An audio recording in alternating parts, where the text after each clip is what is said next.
الشيطان الرجيم.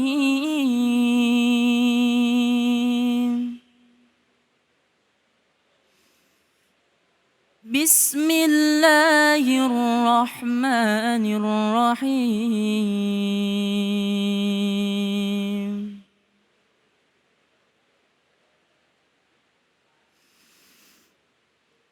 يا أيها الذين آمنوا كتب عليكم الصيام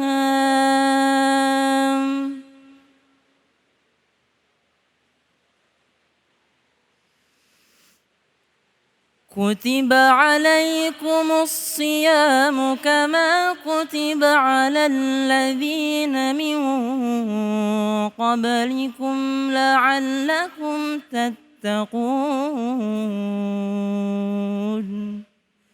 صدق الله العظيم. Maha benar Allah dengan segala firman-Nya. Iqra'ul Qur'an fa innahu ya'ti yaumal qiyamah syafi'an li ashabi. Bacalah Al-Qur'an, maka insyaallah Al-Qur'an yang kita baca akan menjadi syafaat di yaumil akhirat kelak. Amin ya rabbal alamin. Kembali lagi di Cahaya Hati Indonesia, pemirsa yang ada di rumah dan para jamaah yang ada di sini, sehat semuanya? Masih semangat? Lemes enggak puasanya? Masya Allah, kelihatan kalau santri Ustadz puasanya itu pasti baca Quran. Benar apa Anda? Ada yang hafal 30 juz? Allahu Akbar, mudah-mudahan ini jadi mahkota di yaumil qiyamah. Amin. Baik, kali ini pemirsa kita akan mendengarkan kajian yang akan disampaikan oleh guru kita Ustadz Bobby Herwibowo. Insya Allah beliau akan membagi ilmunya kepada kita semua dengan kajian tafsir Al-Quran Al-Baqarah ayat 183. Silahkan guru. Bismillahirrahmanirrahim. Assalamualaikum warahmatullahi wabarakatuh. Alhamdulillahirabbil alamin wassalatu ala nabi Muhammadin wa ba'du. Qala Allah Ta'ala a'udzu billahi minasyaitonir rajim. Bismillahirrahmanirrahim. Ya ayyuhalladzina amanu kutiba alaikumus shiyam kama kutiba alal ladzina min qablikum la'allakum tattaqun. Wahai orang-orang yang beriman, diwajibkan kepada kalian siyam, berpuasa sebagaimana telah Allah wajibkan kepada orang-orang sebelum kalian agar kalian bertakwa. Dalam tafsir Ibnu Katsir dijelaskan, yaqulu ta'ala mukhatiban lil mu'minin min hazihil ayah wa amara lahum bis-siyami wa huwal imsak 'anit ta'am wasyarab wal wiqa biniyatin khalisah lillahi azza wa jal lamma fihi min zakatin nufus wa taharatiha wa tanqiyatiha minal akhlaqi radhi'ah wal akhlaqi radhilah. Allah Subhanahu wa Ta'ala menyeru orang-orang beriman dalam ayat ini dan memerintahkan mereka untuk mengerjakan siyam. Apa itu siyam? Yaitu menahan diri dari makan, minum, dan juga berhubungan biologis dengan niat karena Allah Azza wa Jal, karena itu sesungguhnya adalah pensucian jiwa bagi mereka dan juga menghilangkan akhlak-akhlak yang tercela. Kang Abe, Ustadz Abe, dan semua pemirsa Cahaya Hati di studio maupun di manapun Anda berada. Allah Subhanahu wa Ta'ala memerintahkan kita untuk mengerjakan saum Ramadan. Dan saum Ramadan itu sesungguhnya adalah pertolongan Allah buat kita. Karena insya Allah nih anak-anak santri semuanya puasanya sebulan. Siap kira-kira? Siap insya Allah. Mudah-mudahan Allah terima puasa Ramadan kita tahun ini. Amin ya rabbal. Amin ya rabbal alamin. Ada sebuah hadis Ustadz Abi. Siap guru. Ini Rasulullah SAW bilang, ma min abdin, nggak ada seorang hamba yasumu yauman fi sabilillah, dia berpuasa satu hari di jalan Allah Subhanahu wa taala, illa abadallah bainahu wa baina jahannam sab'ina kharifa. Allah akan jauhkan dia dengan neraka jahanam selama 70 tahun. Allahu Akbar, subhanallah. Puasa karena Allah sehari, maka pahalanya dijauhkan dari neraka berapa lama? 70 tahun. Itu sehari guru. Sehari. Sallu ala Nabi. Kali 30. Hmm. Nih sebulan, ayo hitung berapa kira-kira. Yang di rumah hitung. Masya Allah. Jadi maknanya ini pertolongan Allah. Karena itu Allah hanya panggil orang-orang yang beriman. Ya ayyuhalladzina amanu. Wahai orang-orang yang beriman. Kutiba alaikumusiyam. Kalian diperintahkan berpuasa seperti umat-umat kalian. Umat-umat sebelum kalian Allah perintahkan. Dan ini pertolongan Allah. Secara ilmu biologis, pemirsa di studio, di masjid ini, maupun dimanapun Anda berada. Pola makan hamba-hamba Allah itu dibagi 3 secara ilmu biologi ini. Secara B. 1, herbivora. Makannya daun-daunan, rerumputan, tumbuh-tumbuhan. Kayak apa tuh kira-kira? Kayak apa tuh? Gajah, sapi, Yeah. kambing, sebutin lagi, apa lagi? Yeah. Onta. Apalagi? Itu makannya herbivora, cuma tumbuh-tumbuhan, rerumputan. Gajah tuh Ustaz Abe, pemirsa semuanya, itu lambungnya, kalau kita nih dikumpulin lambung kita manusia, Yes. ngelawan satu lambungnya gajah, itu insya Allah masih gede lambungnya gajah, betul nggak? Benar. Tapi gajah dari dulu konaah, makannya rumput sampai sekarang masih rumput Ustaz Abe. Nggak berubah. Nggak pernah mau nyobain gado-gado, sate, stik, rendang Iya. nggak pernah mau nyobain. Nggak. Jadi konaah. Ada lagi nih, hamba Allah dari jenis makannya, itu makannya daging-dagingan. Kayak apa? Kayak kucing, Ada lagi. anjing, apa lagi kira-kira? Yang makan daging. Singa, macan, macam-macam tuh. Ciri-ciri mereka punya taring. Jadi makannya daging. Tapi Masya Allah meskipun tajam taringnya singa, dari dulu makannya daging sampai sekarang nggak mau nyobain gado-gado, keredok nggak pernah nyobain tuh. Agak tuh dia. Jadi konaah tuh. Tapi ada hamba Allah, bayangin nih. Hamba Allah jenisnya pola makannya omnivora. Dia bisa makan apapun juga. Jenisnya sedikit, nggak kayak herbivora dan carnivora. Dia bisa makan daging, dia bisa makan rerumputan. Dan salah satu spesiesnya adalah manusia. Manusia ini Surabe, Yeah. giginya, taringnya nggak lebih tajam dari singa. Benar. Lambungnya nggak lebih gede daripada sapi dan gajah. Benar. Tapi Masya Allah itu tumbuh-tumbuhan dari mulai akarnya sampai pucuknya dimakan. Daging-dagingan yang di darat, di lautan, di udara dia makan. Udah kenyang belum? Enggak. Itu segala-gala dia makan. Itu Masya Allah Zarabi itu. Sampai aspal, jembatan, Apa aja dimakan. negara dimakan.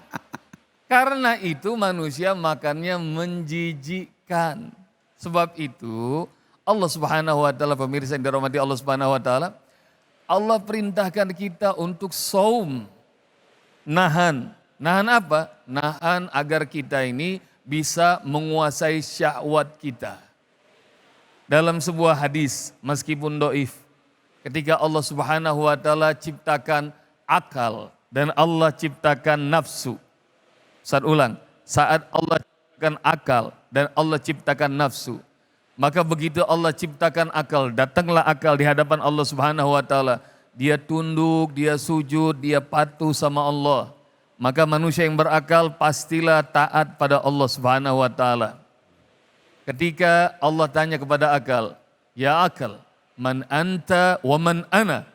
Wahai akal, siapakah engkau dan siapakah aku? Maka akal menjawab, ana wa anta rabbi. Aku adalah aku, sementara engkau adalah Robku. Maka karena dia mengakui Allah Tuhannya, akal Allah tempatkan di bagian paling mulia dari tubuh manusia. Tapi begitu Allah ciptakan nafsu, maka kemudian Allah panggil nafsu.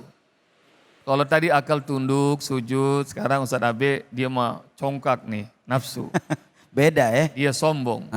Lalu kemudian Allah tanya, ya nafs, man anta wa man ana? Siapakah engkau wahai nafsu dan siapakah aku? Maka jawabannya nafsu, dia ngomong begini nih. Ana wa anta. Aku adalah aku dan engkau adalah engkau.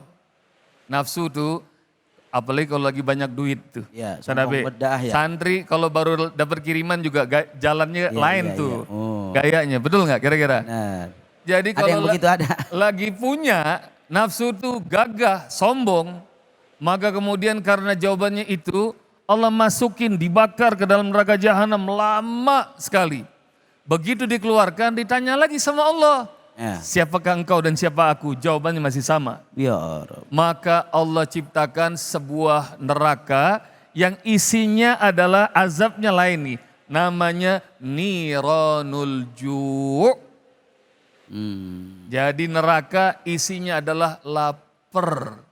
Ya Rob. Maka begitu dia dibikin lapar, ini saum nih kita bicara. Ya, ya. Maka dia makin taat. Benar guru. Sama seperti kita semuanya jemaah sekalian rahmati Allah. Dan pemirsa Cahaya dimanapun juga. Saat Allah kurangin kita makan, masjid di Ramadan makin penuh. Masya Allah. Saat Allah Subhanahu wa taala nyuruh kita kurang tidur, Masya Allah kita bisa sahur, kita bisa qiraatul Quran, kita bisa tahajud. Masya Allah. Saat Allah Subhanahu wa taala bilang kita nggak usah makan siang, maka rupanya kita makin senang sedekah, bantu orang-orang yang susah. Masya Allah. Jadi rupanya wala'allakum tattakun, la'allakum tattakun, agar kalian bertakwa pada Allah Subhanahu wa taala. Perintah saum rupanya mengajar kita untuk bersyukur pada Allah. Saum mengajarkan kita menguasai hawa nafsu. Saum mengajarkan kita untuk semakin cerdas sebagai hamba Allah, dan puncaknya saum akan membuat kita makin bertakwa pada Allah Subhanahu wa taala. Allahumma taqabbal minna. Ya Allah, terima puasa Ramadan kami. Amin. Terima tarawih kami. Amin. Terima tilawah Al-Quran kami. Terima semua ibadah yang kami niatkan untuk mencari ridhamu. Wassallallahu ala nabiyina Muhammad khairu khalqihi wa ala alihi washabihi wasallam. Walhamdulillahi rabbil alamin. Masya Allah, tabarakallah, menarik sekali guru apa yang telah disampaikan, membuat para santri-santri di sini tambah-tambah ilmu. Para jamaah di sini santri ada yang mau bertanya sama guru kita? Silahkan. Assalamualaikum warahmatullahi wabarakatuh. Waalaikumsalam warahmatullahi wabarakatuh. Namanya siapa? Perkenalkan, nama saya Syaukinah Hawa, saya dari SMA IT Darul Quran. Di saat kan kita lagi bahas tentang puasa nih. Nah, pada saat Ana izin bertanya. Lebih jelas suaranya adik. Jadi apa hukum bagi wanita yang beristihadoh sedangkan ingin melakukan puasa bulan Ramadan karena puasanya wajib. Sedangkan kalau kita sholat aja, kita nih harus bersih-bersih dulu kan. Nah, itu hukumnya apa? Haid apa istihadoh? Istihadoh. Istihadoh. Siap. Syukran, terima kasih. Wassalamualaikum warahmatullahi wabarakatuh. Masya Allah, tabarakallah, santri Darul Quran mulia, keren-keren pertanyaan. Kalau santri yang nanya nih, fikihnya jelimet. Keren ya? Keren. Bener. Jadi kalau haid, nifas udah jelas. Itu biasa itu. Iya. Iya gak? Ini bagaimana kalau dalam kondisi istihadoh. Istihadoh ya gak? Jadi istihadoh itu kalau misalnya kebiasaannya 3 hari haidnya, lalu kemudian dia lebih dari hari-hari haidnya. Kadang-kadang perempuan ada yang 3 hari, ada yang 5 hari, ada yang 7 hari. Maka kalau di luar itu darahnya darah istihadoh. Dan bagaimana kondisi istihadoh itu? Maka takdirnya adalah kalau dia darahnya adalah darah betulan, maka dia tidak berpuasa. Nanti dia qadha, dia bayar fidyah. Tapi kalau misalnya itu adalah darah yang kayaknya sudah di luar hari dan kemudian dia yakin bahwa ini sesungguhnya adalah darah yang bukan darah haid, maka bersihkan dan berpuasa. Ya, bersihkan, berpuasa. Kalau sudah berpuasa tapi masih goyang juga, masih khawatir juga, maka lebih baik nanti juga kuatkan dengan qadha. Ini sebagai ihtiyat, ngerasa khawatir, jangan-jangan yang kita lakukan tidak diterima sama Allah Subhanahu wa taala. Wallahu alam. Demikian. Masya Allah, tabarakallah. Terima kasih guru kita atas pemaparannya, juga atas pertanyaan, jawaban-jawaban dari pertanyaan yang Adinda telah sampaikan kepada kita semua. Mudah-mudahan ini menambah keberkahan ilmu buat kita semua. Amin ya Rabbal. Setelah ini kita akan kembali mendengarkan kajian tafsir yang insya Allah akan dibawakan oleh guru kita Ustadz Nawawi Al-Aksi dalam surat kajian Al-Baqarah ayat 184. Tetap jangan kemana-mana, cahaya hati. يا رسول الله